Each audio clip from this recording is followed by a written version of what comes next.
Okay, it is Little Steps to Epic Month, and I'm chatting with Michaela Newsom. Michaela, do you want to just tell us a little bit about what you do, and then we will find out what your little steps to Epic are? Yeah, so thanks for having me today, Emily. So my name is Michaela and I am a nutritional therapist, and I specialise in female health and hormones. Predominantly I work with perimenopausal women, and I work with them on their kind of nutrition and lifestyle, and basically helping them to make changes that they need so that they basically feel epic, as it were. That's what we want. So this month we're specifically looking at those little steps, because I think January quite often gets kind of hijacked with the whole, right, I'm going to get rid of all the junk food in my cupboards and I'm going to go to the gym 25 days a week, and actually that's not sustainable. So looking at the little things, so what sort of little things do you encourage people to do? So yeah, I mean, that's a really good point. I actually ditched New Year's resolutions a few years ago because of exactly what you say. I'd have all these grand plans, and by the end of January, they were totally forgotten, in the bin, and I was back to old habits.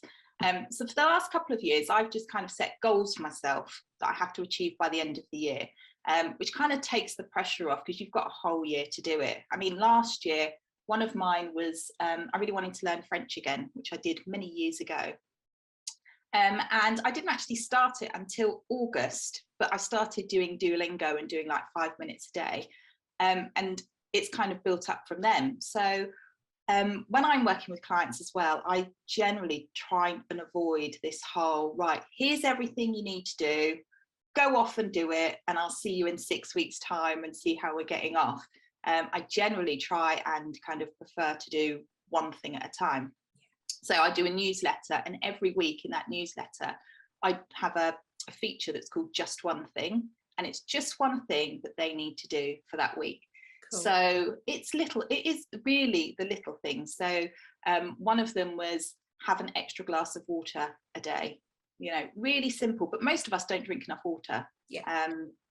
And things like add one extra vegetable to each meal. Again, it's a tiny thing, but actually if you add all of these little effects up, they actually make huge difference to kind of your health and well-being. So the British cycling team is a really good example of this. So I can't remember the name of the coach, but many years ago, the cycling team got a new coach, and he basically changed everything, but just by a tiny bit, just like 1%.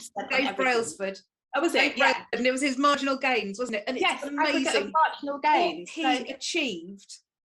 It was fantastic. He looked at just the minutest things of, right, well, if your pedals, if your shoe is sitting in your cleat at just a millimetre wrong, you get as much force through the pedal. I'm quite geeky about watching the cycling, so don't. No. It was amazing, and the team went from kind of like just a team to this kind of world-class cycling team that's competing up there with the best of them. And it was all the tiny things. He didn't do any major big things. It was all tiny little things. So that is just like one of the best examples of like how little changes can make big effects. And there was an economist, an Italian economist, I can't remember his first name, but he basically came up with the Pareto principle, which is basically that 80% of results come from 20% of the cause. So, you can apply that to health. So you can change just 20% of your kind of habits or your lifestyle, and that will actually affect 80% of your actual health and well-being. So it's by focusing on those big things. So are you sleeping enough? Are you drinking enough water? Are you eating enough vegetables? And like I said before, you don't have to change all of those things in one go. Add in one extra glass of water a day, add in one vegetable with each meal, put your phone down half an hour before you go to bed, little steps, and then build on them. And, after 6 months, you'll be amazed with how many new habits and things that you've created along the way. And none of those feels daunting. And that's the thing, isn't it? Especially when you look at the sort of the 80-20 thing. I think when we get into the mindset of New Year's resolutions and that whole New Year, New You thing, which, by the way, really annoys me, because, by the way, the old you was brilliant already. Yeah, exactly. You don't need a new one. it seems that the mindset of that is it's got to be all or nothing. Yeah. And all or nothing, you know, time and time again, we see this doesn't work. You know, if you come at it thinking, right, for the last, over Christmas, I spent my entire time just eating biscuits and I didn't have any vegetables. From the 1st of January, all I will do is eat vegetables. No, you won't. No, It's just going to fail. Yeah, but totally. As you say, adding one vegetable per meal and then another one. Yeah. And then another one. And suddenly it doesn't seem at all daunting, does it? Yeah. And the thing is, you find that, you know, you start with the vegetables, you don't really notice it when you add one, and then you add another one.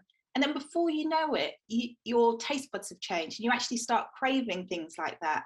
And, you know, the focus as well with doing that is that you're adding stuff in. And so your mindset isn't in that whole kind of deprivation and, you know, what do I need to eliminate? Oh, I need to lose all the good stuff. No, you don't. You just need to add in some other stuff. And eventually that kind of naturally just crowds out the kind of bad stuff. And you'll find yourself not craving the biscuits so much, or, you know, you want to eat more vegetables because you recognize how good it makes you feel when you do eat them. And I think that's key to it, is seeing how good it makes you feel, you know, and whether you take the Dave Brailsford approach, and, you know, I'm sure he had stats coming out of his ears, you know, left, right and centre to see that 1 millimetre change on the pedal had an impact, whatever. But actually for ourselves, we can kind of do that. You know, if you start tracking how you're feeling, and you track how much water you're drinking, whatever, if we take it just from the glass of water and you track how you feel, you'll start to see, because you won't necessarily overall go, oh, I feel better now. But if you've been tracking it, totally, then after a couple of weeks you're like, oh God, actually I do feel better, because every day I'm putting positive things in my tracker rather than negative things. Yeah, you know? Exactly. Yeah. And it's that thing about, like you say, about the positivity. It's a more positive way of doing it. If you have these small goals that you can achieve, you're not going to get to that, oh, well, I failed, so I might as well not bother. It's too hard, you know. It's like, yeah, I did this, I can do it, I can do even more, this is easy, you know. And that's a much better mindset to be in, isn't it? Absolutely. And it's something that I see with my fitness clients. I've got one lady who, she's had chronic fatigue forever, but she knows that it helps her to move a little bit more. And when we very first spoke, probably 3 years ago now, I was like, right, do you have any equipment in the house at all, just so I know what we're up against, kind of thing. Oh yes, my husband's got an exercise bike, but I'm never going on that. I'm like, okay, fine, cool, whatever, you know, I'm not going to force you to do anything. I said, but then I was like, right, okay, so in terms of just getting warmed up for doing some movement, if you could sit on the exercise bike and just spin your legs around for like 2 or 3 minutes, that would actually really help. But if you absolutely won't do it, you know, we'll find something else. She said, oh, 2 or 3 minutes. Yeah, I can do that. And now whenever we speak, she's like, oh yeah, I did 20 minutes, I did whatever. And because amazing. I think she'd expected that I was going to go, well, you must do 2 hours. And funnily enough, she was never going to do that. Yeah. I'm entering you for the Tour de France next year. Off you go. Here's Dave Brailsford. He'll help. Yeah. I mean, yeah, I think exercise in particular is something that people really struggle with. And I had a client recently who's very similar. She was like, I really struggle. I can't do the gym. I don't have time. I was like, do you have 5 minutes?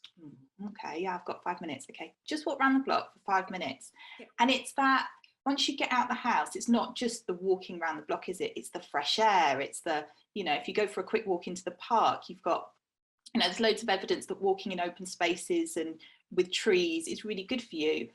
Makes you feel calmer, reduces stress. And actually, you know, once you start feeling that, you think, oh, actually, you know, this becomes a non-negotiable. I'm going to make sure I make my 5 minutes. And then that 5 minutes extends to 10 minutes. And before you know it, you know, you're doing a half-hour walk every day without fail. So and without it feeling like a chore. Yeah, exactly. It's something that you want to do, you know, it's your choice. Yeah. And I think that is the difference between success and failure, isn't it? Is making it so that you want to do it and that it's not something that you feel you have to. So, you know, a lot of the time when we make New Year's resolutions, we're doing it because we feel we should, like, oh, it's a new year, oh, I need to get healthier.